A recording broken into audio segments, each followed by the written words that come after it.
Nabisto ang isang lalaki na namboboso sa kanyang babaeng katrabaho. Ang gamit niya, spy camera na itsura umanong ballpen. Nakatutok si Jomer Apresto. Tila nagva-vlog sa loob ng CR ang lalaking yan na nasa video. Pero ang lalaki, nagsiset up pala ng spy camera para umano makapamboso sa kanyang mga babaeng katrabaho na tumutuloy sa kanilang staff house sa Malate, Maynila.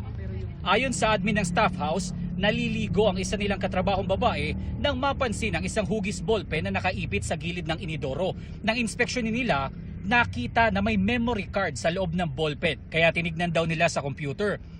Doon na nakita ang dalawang babae nilang katrabaho na nakuhanan sa video habang naliligo. Agad din namang natukoy ng mga empleyado kung sino ang suspect dahil makikita siya sa video habang sineset up ang spy cam. Sa kilala ko po sa kanya, mabait po siya. Kaya hindi po namin siya nakitaan ng parang may red flag na parang gagawin sa amin yun. Bali, mag-8 months lang po siya sa amin. Yung totoo po talaga, yung trauma nila, yung stress. Kasi sa sarili nila nakita nila yung sarili nila. Hindi nila talaga isipin na may magbibideo, may gagawa sa kanila. Agad namang isinumbong sa otoridad ang suspect na mabilis ding naaresto.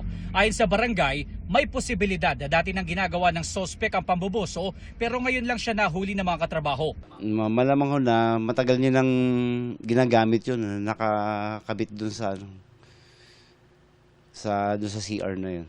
Na-inquest na kahapon ng suspect. Ayon sa pulisya, iniimbestigahan na nila kung posibleng ibinebenta ba ng suspect online ang mga naturang video. Pang personal niya lang pong consumption, yun po ang pagkakasabi. Sinampahan po natin siya ng paglabag po sa RA 995 o yung Anti-Photo and Video Voyeurism Act of 2009. Nasa kustodiya ng Malate Police Station ang suspect na tumanggi magbigay ng pahayag. Sa korte na lang po. Jomer Apresto, nakatutok, 24 oras. Para maiwasan ang ganyang insidente, narito po ang ilang paalala. Ang sabi ng isang US-based cyber safety software company, suriin ang paligid lalo na mga pader, mga sasakyan at iba pang bahagi ng silid. Sipatin din kung mayroong LED lights ay maliliit na ilaw sa kwarto at gumamit din ng flashlight habang tinitignan ng mga maaaring pwedeng pagtaguan ng spy camera. Ilan pa sa mga posibleng pinagtataguan ng spy camera ay mga ilaw, appliances, salamin, pati mga dekorasyon. Pwede rin itest kung totoong salamin ba ang nasa silid. Ganito, idikit ang daliri sa salamin at kung may makikitang gap o puwang sa pagitan, ibig sabihin ay totoong salamin ito. Two-way mirror naman ito o yung tagusang nakikita sa kabila at posibleng may spy camera kung walang puwang sa pagitan ng daliri. At ayon sa pulisya, maaari ring gumamit ng smartphone app o professional bug detector para suriin kung may nakakubling camera sa paligid. Tuloy ang pangamba ng ilan malapit po sa Manila Bay kasunod ng gust front na nagdala ng makapal na alikabok na naranasan ulit kanina. Sa tindi nito kahapon, inakala pa ng ilan na may matinding sunog. Ang latest na sitwasyon doon, tinututukan live ni Ian. Yes, Emil, doble ingat nga yung mga residente at yung parating nagpupunta dito malapit sa Manila Bay, sakop ng Pasay City dahil nga sa pagkakaroon ng napakalakas na hangin kahapon, kaninang tanghali at hanggang sa mga sandaling ito.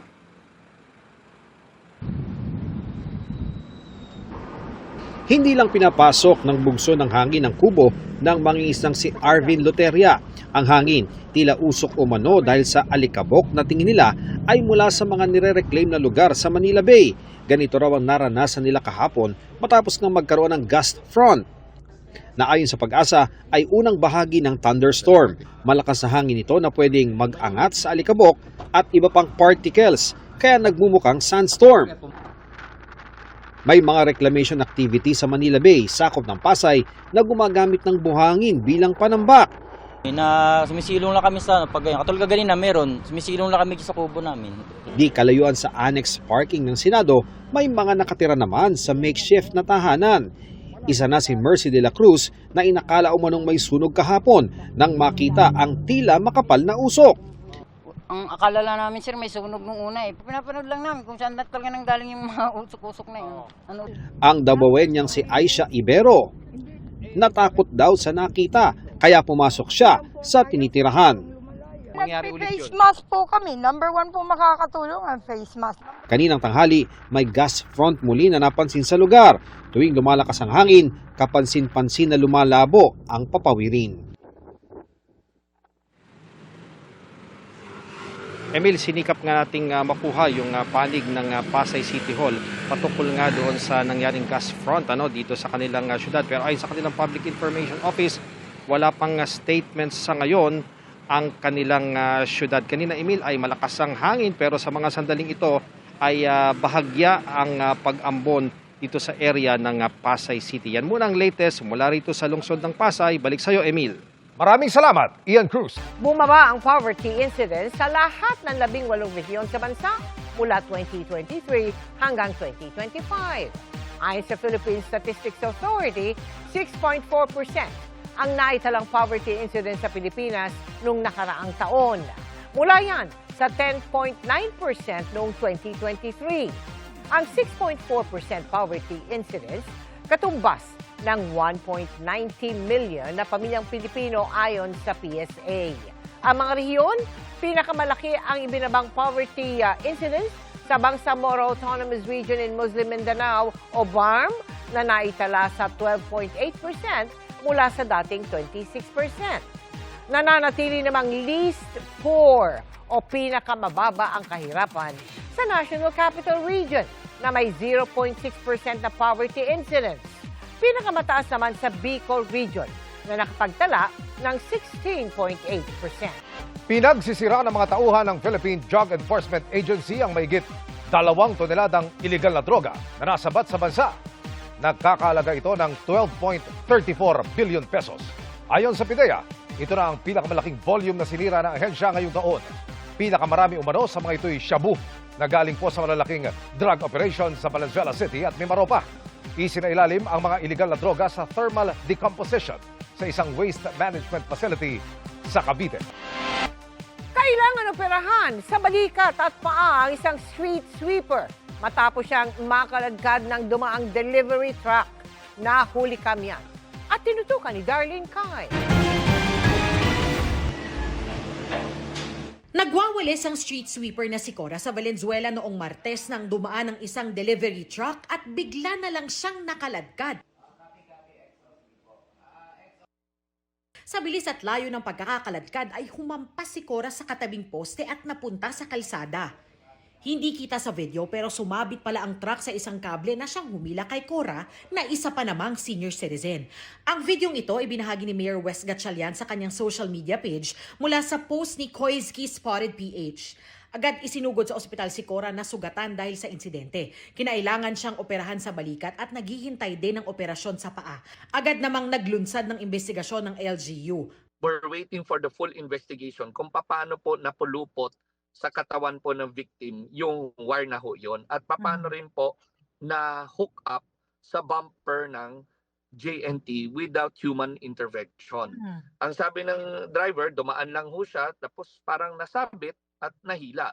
Pero ang malinaw ayon sa lokal na pamahalaan, for me, it's negligence din ho ang pag-iwan ng mga wires na nakakalat lang ba, nakasabit o nakakalat po, no? Bawal ho yan sa Valenzuela actually po, no? This is also the reason why, Darlene, in Valenzuela we have an ordinance actually charging maintenance cost per pole, no, sa mga utilities companies natin because we want them to be responsible. kanina ipinatawag ng LGU ang mga kinatawan ng JNT at Meralco. Aakuin daw ng delivery company ang anumang responsibilidad sa insidente. Bukas din daw nakatakda silang magbigay ng paunang 200,000 piso sa pamilya ni Cora para sa kanyang medical expenses. JT Express of course is saying na this is an accident talaga, no? Kasi yung the driver that was driving the truck is an experienced driver in that area, no, in Marulas. And kabisado nyo naman po yung kalye na yun, and hindi niya rin alam paano po yung alambre nag-hook sa likod ng bumper ng truck. What we found out is, number one, the pole is owned by Meralco. But the cable, which they even brought a sample, talagang Darlene, medyo makapal yung cable, talagang matigas, solid yung cable nito.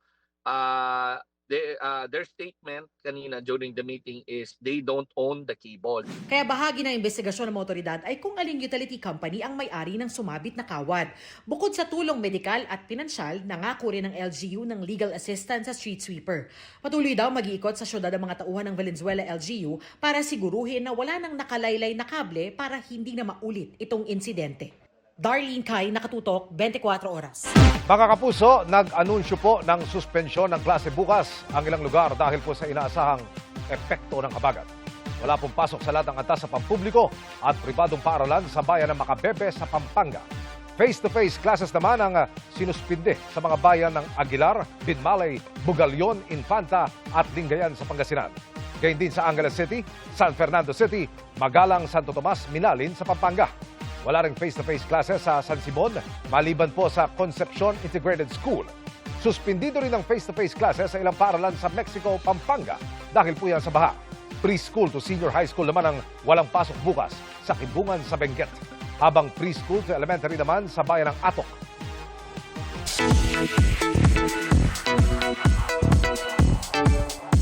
Mabilis na chikahan tayo para updated sa showbiz happening.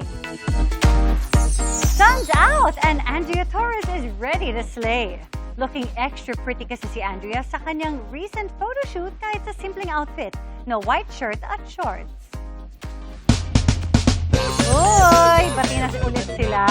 Mukhang nagkakamabutihan na kasi ulit si Mr. and Mrs. Cervantes kay Bike Kylie Padilla at Luis Ontiveros. Abangan yan sa Task Force Firewall. Nakuha ng Pilipinas ang kanilang kauna-unahang panalo sa Women's Baseball World Cup 2026 na ginanap sa Tainan sa Taiwan. Tinalo ng Pilipinas ang world number 7 na Cuba at world number 15 na Great Britain. Itinanghal din bilang Player of the Day si Marty Francisco. Nakatakda namang kalabanin ng Pilipinas ang Chinese Taipei at Venezuela sa mga susunod pang laro. Sa deliberasyon sa 2027 National Expenditure Program, may nasilip na agad ang isang senador na pondong kulang sa detalye ang paggagamitan. Natalakay rin ang plano ng Bangko Sentral ng Pilipinas na gumamit ng artificial intelligence laban po sa katiwalian. Kung paano yan, alamin sa pagtutok ni Sandra Aguinaldo. Salamat. Sa briefing ng Development Budget Coordination Committee o DBCC sa Senate Committee on Finance, tinanong ang Bangko Sentral ng Pilipinas at ang Anti-Money Laundering Council, ano raw ba ang ginagawa nila para mas mabantayan ang korupsyon, gaya ng naranasan sa flood control anomaly, na yung bulto-bultong pondo ng gobyerno na withdraw ng ganun-ganun na lang ng ilang tiwali umano. Tugon ng BSP, gumagamit na raw sila ng artificial intelligence para dito. Nakita ho namin na napakadaming transaction na pumapasok sa bangko, lumalabas sa bangko, na hindi na-detect ng AMLAC. Nahirapan kami sa trabaho namin. Although nakalabas naman tayo sa grade list last year. Pero kulang pa rin yon. Ngayon, meron na kaming kinukuhang AI na nakakatulong sa pag-analyze, nakakahanap ng mga red flags dun sa mga STRs at saka mga CTR. Ang DBCC briefing ay sinasagawa bilang pagsisimula ng deliberasyon sa 2027 National Expenditure Program. Ayon kay Senate Finance Committee Chairman Senator J.V. Ejercito, gagawin daw nilang bukas ang deliberasyon at walang itatago sa publiko. Our mandate for next year's budget is clear: to restore the people's trust in the budget process and ultimately to restore their trust in government. Pero ngayon pa lang, may nasilip na si Senator Panfilo Lacson na lump sum sa proposed budget o yung pondong kulang sa detalye kung para saan. Pero may nakita kaming 180 million each intended, lump sum po ito kasi intended for all 17 regions, evacuation centers. Wala man lang naka-specify saan lugar sa region, ilan ba yung regions na marami na evacuation centers, walang specifics. They are still being identified by the OCD, but we'll be working with the DPWH if possible during the course of the discussion of the budget, the list can already be provided. Inusisa rin ng mga senador ang mataas na presyo ng bilihin. Ayon sa BSP, dahil sa kaguluhan sa gitnang silangan, bumilis ang inflation kung kaya't dama hanggang ngayon na mas kaunti ang nabibili sa budget ng pamilyang Pilipino. Ang masaklap, aabutin daw ng 2 taon bago ito bumalik sa dati. For 2026, inflation could average 6.4% this year. Next year, 4.5%. And then in 2028, 3.1%. So it could take a little bit time before we see inflation going back again or averaging again close to the target of 3%.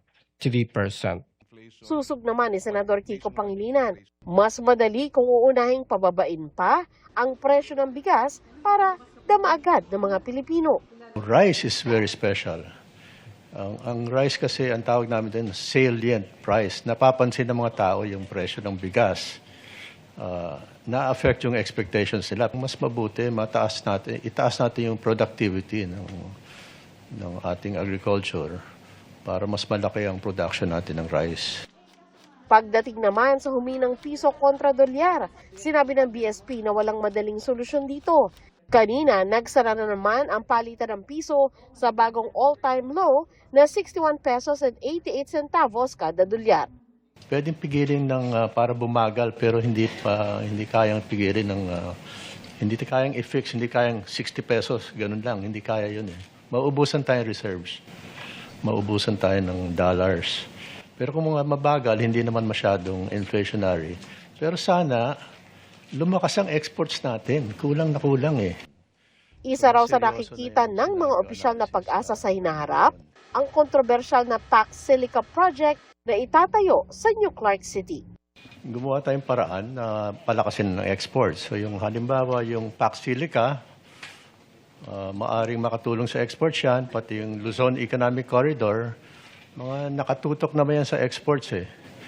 Pero baka it may take some time before we can do it. Sandra Aguinaldo, Nakatutok, 24 Oras. Tinutugis ngayon ng lalaking nahuli cam na nanloob sa isang bahay sa Navotas. Tangay niya ang cellphone at perang pang-tuition sana na isang college student. Nakatutok si Gabriel Gonzalez. Sa kuha ng CCTV, walang takot na pumasok ang lalaking yan na nakasuot ng face mask sa isang bahay sa barangay NBBS Kaunlaran, Navotas, pasado 12:00 ng hating gabi nitong Miyerkules. Akala mong residente siya roon, pero pag nanakaw pala ang pakay niya. Sinilip niya muna kung may ibang tao bago siya dahan-dahang umakyat sa second floor. Maya-maya, kita ang lalaki na may tangay ng bag at saka umalis. Ang bag, naglalaman daw ng cellphone at 25,000 pesos na pang tuition sana ng biktimang incoming third-year college student. Dapat po talaga mag-enroll kami ngayon. Pang tuition niya at yung isang backup phone niya po. Buti nga po yung iba na i-transfer na po through bank. Ayon pa sa ina ng biktima, nasa kwarto siya nang pumasok ang lalaki sa kanilang bahay. Hindi raw siya na-alerto dahil hindi tumahol ang alagang aso. Hindi po pinagtataka namin, sir. Kasi kahit po kami, pag biglang pasok po kami, talaga pong tumatahol sila . Kaya kahit din po kami, nagugulat kami na wala kayong ginawa. Ito pong dalawa.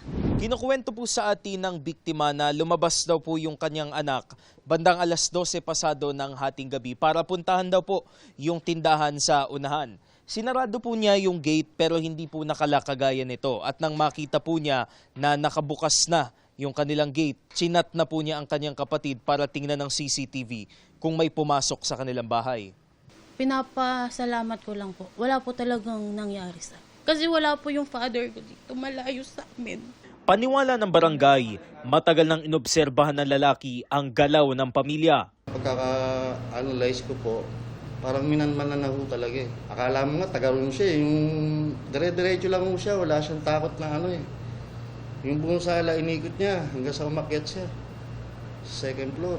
Mayroon daw mga tip na natatanggap ang barangay patungkol sa salarin at bineberipika pa nila ito. Ang pamilya nagreklamo na para maimbestigahan ang insidente. Pinasisiguro ho namin. Pero sa ngayon po, pinalerto ho namin yung lahat ng tanod namin. Paglabas sila ng siguraduhin lang nakalaki yung mga gate nila o pintuan. Nananawagan ang mga otoridad sa may mga impormasyon ukol sa salarin na ipagbigay alam ito sa kanila. Gabriel Gonzalez, Nakatutok, 24 Oras. Giniit naman ng kampo ni Congressman Martin Romualdez na walang credible witness laban sa kanya ang ombudsman, kaya dapat daw i-dismiss ang kaso laban sa kanya. Sagot po yan ni Romualdez sa naunang pahayag ng ombudsman na mayroon silang 28 testigo laban sa kanya. Sa kabila ng pagbawi ng testimonya o affidavit ng mga dating tauhan ni dating Congressman Zaldico. Gate pa ng kampo ni Romualdez, walang saksi na direktang nag-uugnay sa kanya sa flood control scam at sa kickback mula rito.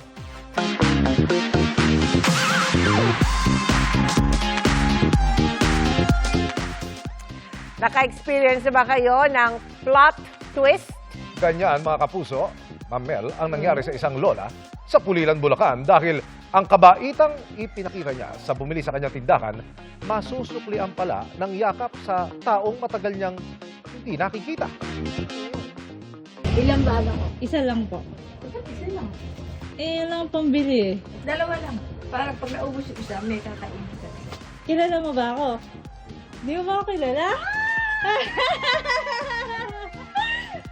Napahiyaw na lang sa saya si Lola Corazon nang makilala ang customer na kanya palang apo na 3 taon na sa Canada. Kwento ng apo ni Lola Corazon, nagsuot siya ng cap at face mask para hindi agad makilala.